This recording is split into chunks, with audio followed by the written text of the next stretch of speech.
Hi అండి, నేను మీ Lakshmi village ఫుడ్స్కి స్వాగతం. మనం ఈరోజు పచ్చిపులుసు చేసుకుంటున్నానండి. నేను ఏం పచ్చిపులుసు అనుకుంటున్నారా? మామిడికాయ అండి, మామిడికాయ వంకాయ పచ్చిపులుసు అనమాట చేసుకుంటున్నాను. అది ఎలా చేసుకోవాలో ఏంటో అనేది మీకు వీడియోలోకి నేను తీసుకెళ్ళి క్లారిటీగా చూపించేస్తాను. వెళ్దామండి వీడియోలోకి. వేడివేడి అన్నంలోకి చాలా బాగుంటుందండి. ఎప్పుడన్నా మీరు చేసుకున్నారో లేదో కానీ చాలా అంటే చాలా బాగుంటుంది. తినేయగలిది తినాలనిపిస్తుంది అనమాట. 2 వంకాయలు 2 మామిడికాయలతోటి పుల్లగా ఉన్న మామిడికాయలు అయితే సరిపోతుంది. బాగుంటుంది అనమాట. చాలా అంటే చాలా బాగుంటుందండి. అసలు వేడివేడి అన్నంలో వేసుకొని తింటే పచ్చిపులుసు అయితే మాత్రం మరింత రుచినిస్తుంది. చివరిలో కొద్దిగా మనం బెల్లం ఇష్టపడితే బెల్లం వేసుకోవచ్చు, లేకపోతే లేదు. అది ఎవరిష్టాన్ని బట్టి వాళ్ళదనమాట. తింటే చాలా అంటే చాలా బాగుంటుందండి. మీరు ఎప్పుడైనా తిన్నారా అలాగా పచ్చిపులుసు తోటి వేడివేడి అన్నంలో వేసుకొని? చాలా బాగుంటుంది. ఇది ఎలా చేసుకోవాలో వీడియోలోకి వెళ్ళి చూసేద్దామా? వెళ్దామండి, వీడియోలోకి వెళ్ళిపోదాం.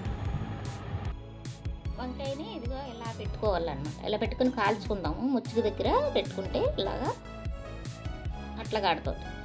ఇలా పెట్టుకుని కాల్చుకుందాం.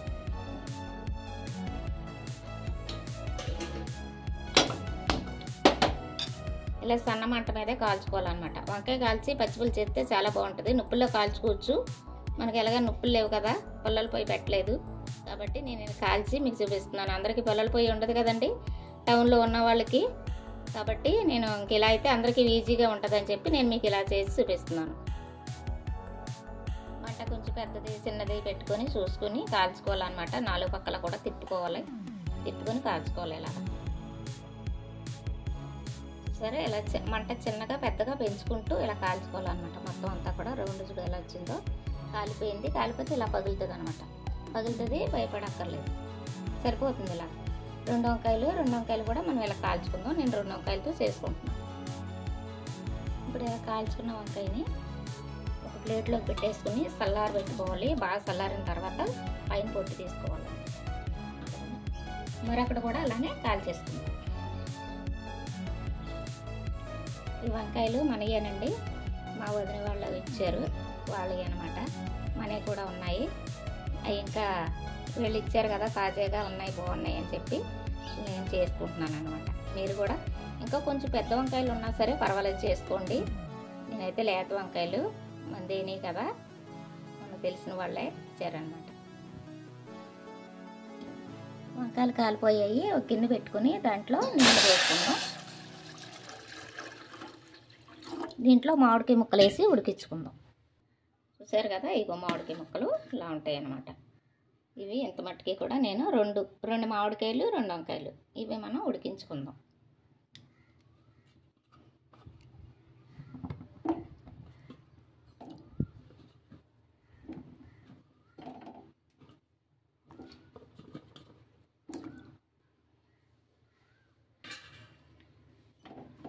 ఇవి బాగా ఉడికిపోతాయండి, మెత్తబడేదాకా ఉడికించుకుందాం. అలాగే ఒక 10-15 పచ్చిమిరకాయలు అనమాట. ఇలాగ ముక్కలుగా కట్ చేసుకుని పేలుతాయి కాబట్టి వేసుకోవాలన్నమాట. ముక్కలుగా కట్ చేసుకోవాలి. వీటిలో మనం వేసుకోవాలి. అలాగే పచ్చిమిరకాయలు వేగుతున్నాయి కదా, ఇదే టైంలోని 2 కరివేపాకు రెమ్మలు వేసుకోవాలి. వేగుతున్నాయండి కరివేపాకు, పచ్చిమిరకాయలు 2 కూడా వేగిపోయాయి. ఇప్పుడు వీటిని దంచుకుందాం. దీంట్లో ఉప్పు కూడా వేసేసుకుందాం. కళ్ళుప్పు వేసుకుని ఇలాగ తుమ్మేసుకుందాం మెత్తగా. అలాగే కొద్దిగా జీలకర్ర, అలాగే 3 రెమ్మలు ఎల్లుల్లిపాయ.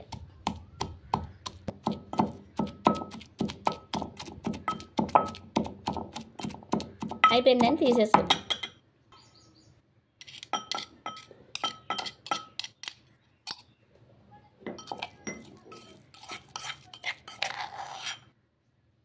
ఇలాగ కచ్చబెచ్చగా దంచుకోవాలి.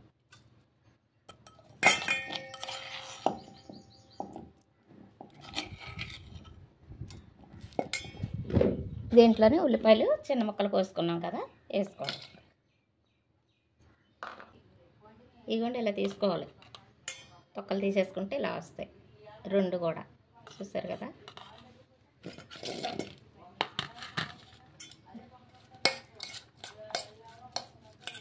ఇది ఇప్పుడు ఇందులో వేసుకొని పిసికేసుకోవాలండి. ఉల్లిపాయ ముక్కలు, పచ్చిమిరకాయ, ఇప్పుడు మనం ఏదైతే దంచి పెట్టుకున్నామో అది, వంకాయలు, ఈ రెండు కూడా మొత్తం 3 కూడా ఇలాగా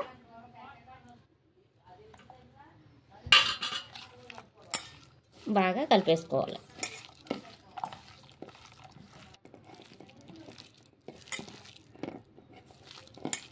అయిపోయింది, మొత్తం ఇలా కలిపేసుకోవాలి. చూసారు ఎలా ఉందో, పచ్చడిలాగా ఉంది కదా, భలే ఉందండి. ఇలా కూడా అన్నంలో వేసి కలిపేసుకోవచ్చు, చాలా బాగుందండి. ఇలాగే రుచిగా ఉందన్నమాట కాల్చిన వంకాయ పచ్చడి. ఇది కూడా ఒక రోజున మీకు చేసి చూపిస్తాను. ఇది పక్కన పెట్టేసుకుని మామిడికాయలు ఉడకబెట్టుకున్నాం కదా, జ్యూస్ తీసుకుందాం. ఇది మామిడికాయ ఉడకబెట్టుకుని మామిడికాయ ఎట్లా తీసేసుకుంటూ వచ్చేద్దాం. ఉడికిపోతే ఇలా వచ్చేస్తుంది అన్నమాట. దీన్ని ఇలా తీసేసుకోవాలి. అంతే, ఇలా పెట్టేసుకుంటే జ్యూస్ అంతా ఇలా తీసేసుకుంటే బాగుంటుంది. మొత్తం అంతా కూడా తీసి మీకు చూపిస్తాను నేను.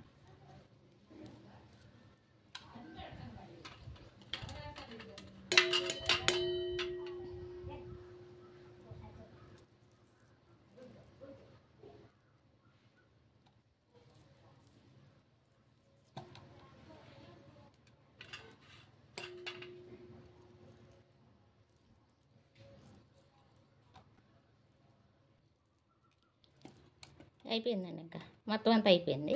దీన్ని ఇలా పిసికేసుకో, మెత్తగా జ్యూసీలాగా పిసికేసుకోవాలన్నమాట. ఇలా మొత్తం ఇలాగా నలిపేసుకోవాలండి. మీకు కావాలంటే పప్పు గుత్తితో నలుపుకోవచ్చు. ఇలా అయితే బాగా కలుస్తుంది అనమాట, బాగుంటుంది అనమాట. బాగా కడుక్కుని ఇలా కలిపేసుకోవాలి. దీంట్లో ఇప్పుడు మనం సరిపడా నీళ్ళు వేసుకుందాం. పులుసులాగా కలిపేసుకోవాలి మొత్తం అంతా కూడా. దీంట్లో చింతపండు వేయమండి, మనం మామిడికాయ పులిపే సరిపోతుంది మనకి. కారం కూడా వేయం, పచ్చిమిరకాయ అలాగా మనం దంచేసుకున్నాం కదా, సరిపోతాయి అన్నమాట. సాల్ట్ చూసుకొని మనకి ఎంత అవసరమో చూసుకుని సాల్ట్ వేసుకోవాలి. అయిపోయిందండి. ఇంకా దీన్ని ఇప్పుడు చూసారా ఇలా రావాలి, ఇలాగా సరిపోతుంది పులుపు. దీన్ని ఇప్పుడు వడకట్టుకుందాం.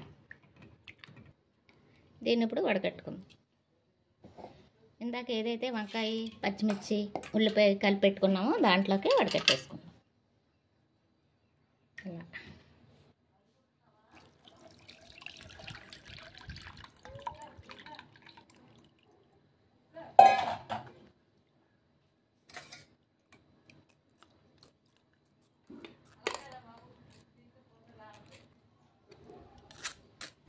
చూసారు కదా, ఇది వచ్చింది, ఇలా వచ్చిందనమాట. ఇది మనకు అవసరం లేదు, పక్కన పెట్టేసుకుందాం.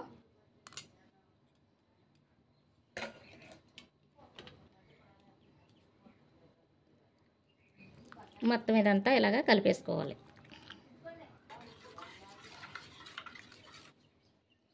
ఉప్పు, కారం, పులుపు చూసుకుందాం.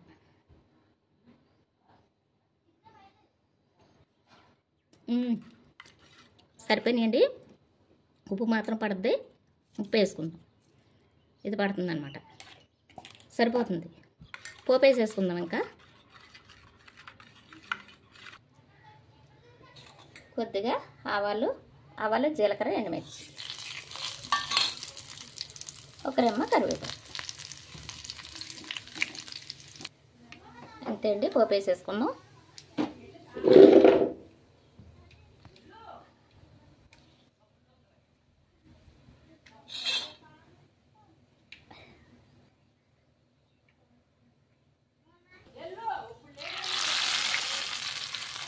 అంతే అండి, మనకి పచ్చి పులుసు రెడీ అయిపోయింది.